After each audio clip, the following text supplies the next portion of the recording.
ipapakita ko sa inyo guys kung paano ko gawin ang pizza box. Ganito.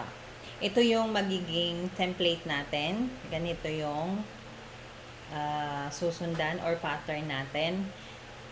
Hindi na natin dito kailangan gumamit ng tape or kaya stapler. So, simulan natin guys. Una, ito 'di ba mayroong ganito. Mamaya, pag nabuo ito, makikita nyo kung ano ang purpose kung bakit merong ganito. So, isasama natin sila sa measurement natin. Ang size ng box na gagawin ko ay 8 by 8 by 1 and 1/2 inches. Okay? So, ang unang gagawin natin ay susukatin natin yung ito.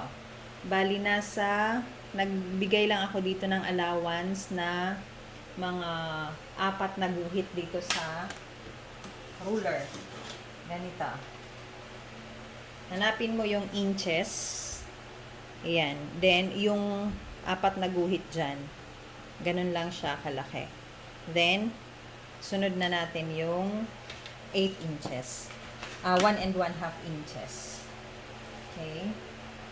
So, lagi kayong mag-start dito sa pinaka dulo ng board na gagamitin mo. Kung nasaan yung straight line niya, kasi ito kinat ko na to dito eh. Pero ito yung pinaka linya ng box board talaga. So, dito ka lagi magsisimula kasi ito yung correct na pagkakat.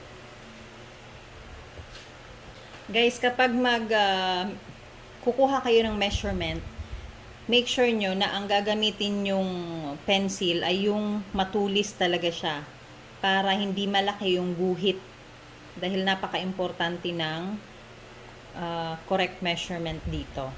So, yung pinaka matulis talagang pencil. I-sharpen mo siya ng matulis na matulis. Para makukuha mo talaga yung pinaka-eksaktong line ng ruler.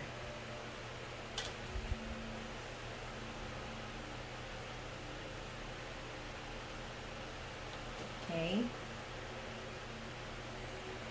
Ito ay 0.5. Mula doon sa 0.5 centimeters, sukatin mo na rin yung 1.5. Ito, diba? Ito, 1.5. Then, another 1.5. So, bali magsusukat ka ng 3 inches. Dalawang 1.5. Kasi itutupi mo ito. Mamaya, kikita nyo yun. So, from here, sa 0.5 cm, kukuha ako ng 1.5 ito.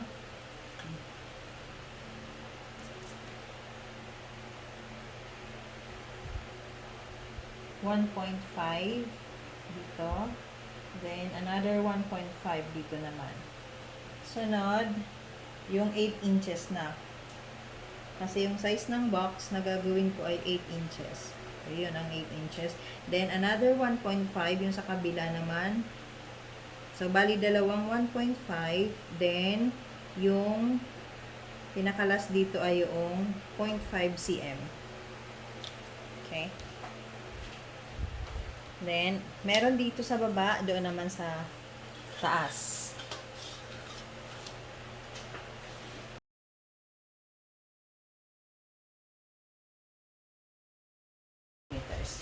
Okay, so meron ka ng mark. Sunod gagawin mo ay connect mo na siya.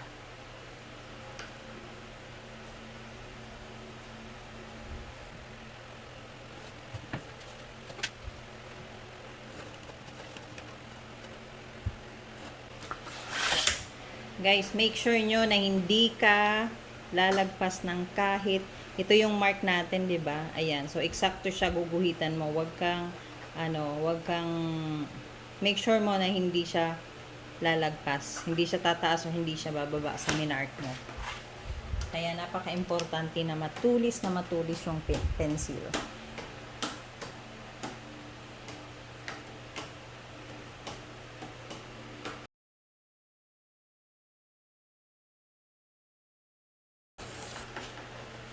Okay?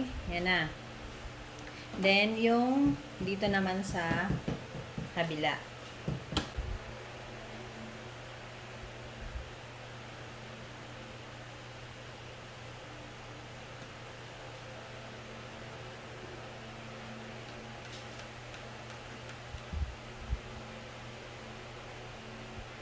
Tapos, ito naman,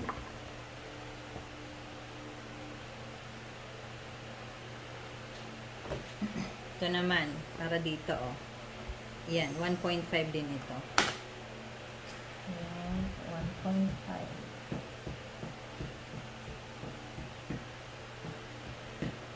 1.5, tapos 8 inches din ulit, guys. Pero dito, guys, ayan. 'Di ba ito 8 inches, then 8 inches din dito. Dito, guys, yung pagkuha mo ng 8 inches dito, pasobrahan mo siya ng kaunti kasi ipo-fold ito eh. Ipo-fold niya ito. Makikita niyo mamaya. So pag i-fold mo siya, nagkakaroon umiikli siya ng kaunting-kaunti. Pasobrahan mo siya ng isang guhit diyan sa ruler.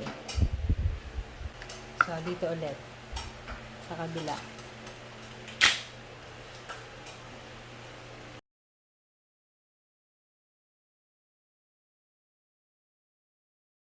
Ayan, guys. Then, yung ano naman, sunod natin yung ito. Ito. Yung itutupi. Pang-insert. 1.5 din siya. Tapos doon sa kabila.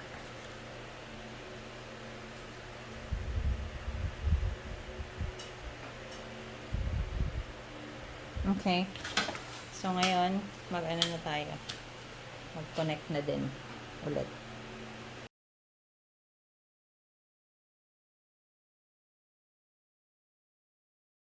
Ang kukuhanin naman natin, guys, ay ito. Ayan. Papaano natin siya, make sure na i-eksakto siya dito sa butas na to. Kailangan din natin ulit syempre na kuhanin yung kanyang tamang measurement para umeksakto siya dyan. Once i-fold mo to at i-insert mo siya dyan, dapat eksakto siya. So, dapat na-measure mo mula dito hanggang dyan, tapos ito din mula dito hanggang dito. Dapat the same ang measurement niya.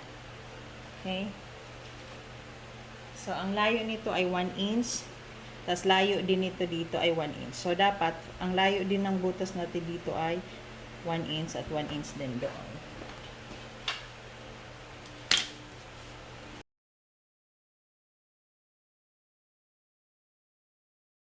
Okay. So, ayan na, guys. Meron na tayong mga markings. Ngayon, doon naman sa dulo. Lalagyan ko dito ng maliit na butas dito sa dulo. Kasi, kapag naka-insert ito, ayan, kailangan meron siyang hawakan para ma-open mo yung box. Parang ganito. Parang ganito, guys. So, pag open mo ng box, kailangan may ganon.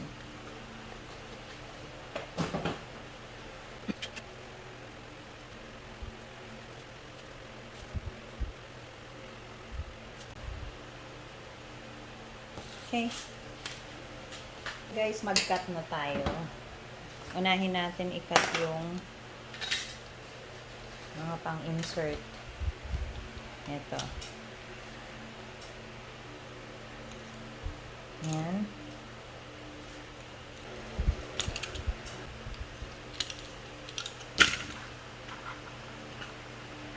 Yan. See, guys? Ang guhit niya ay ito. So, huwag kayong magka-cut.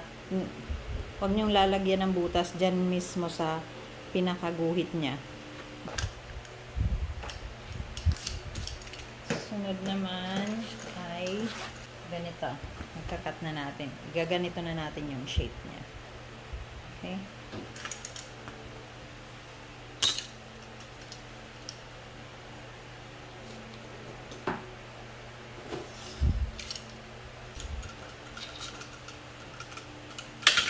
Ayan. So, mag-score na tayo.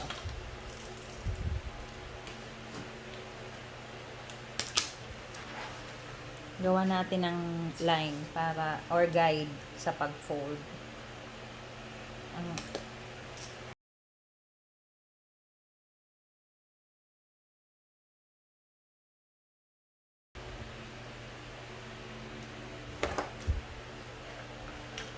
Okay, now folding na tayo guys. Ano mong ipo-fold ay ito. Yan.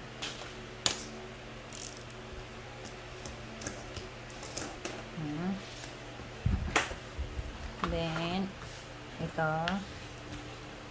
So,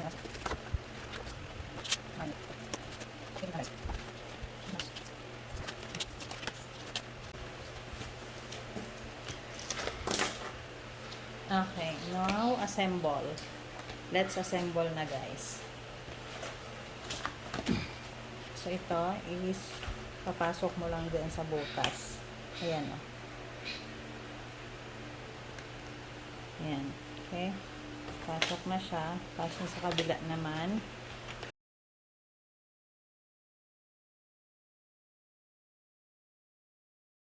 So, ito, ganito guys. Diba, pineslanting natin ito kasi kapag magpo-fold ka ng ganun, oh, tatama siya.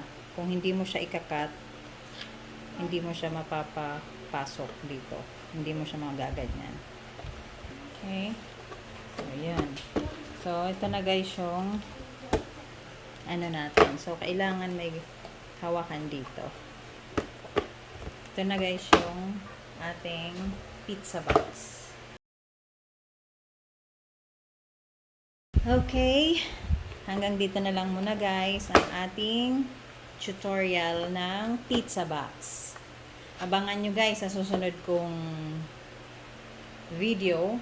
Ang ituturo ko naman sa inyo ay kung paano gawin yung ganitong box. Yan o. Okay? Yung ganito. Yung mayroong ganyan. Yan, ginawa ko na siya. Tuturo ko sa inyo kung paano magsukat, paano siya magawa ng ganon. Yan. Okay? Ayan, oh, 'di ba? Sa loob. Papakita ko sa inyo 'yan. Okay? Please like this video and subscribe. Maraming salamat. Bye-bye.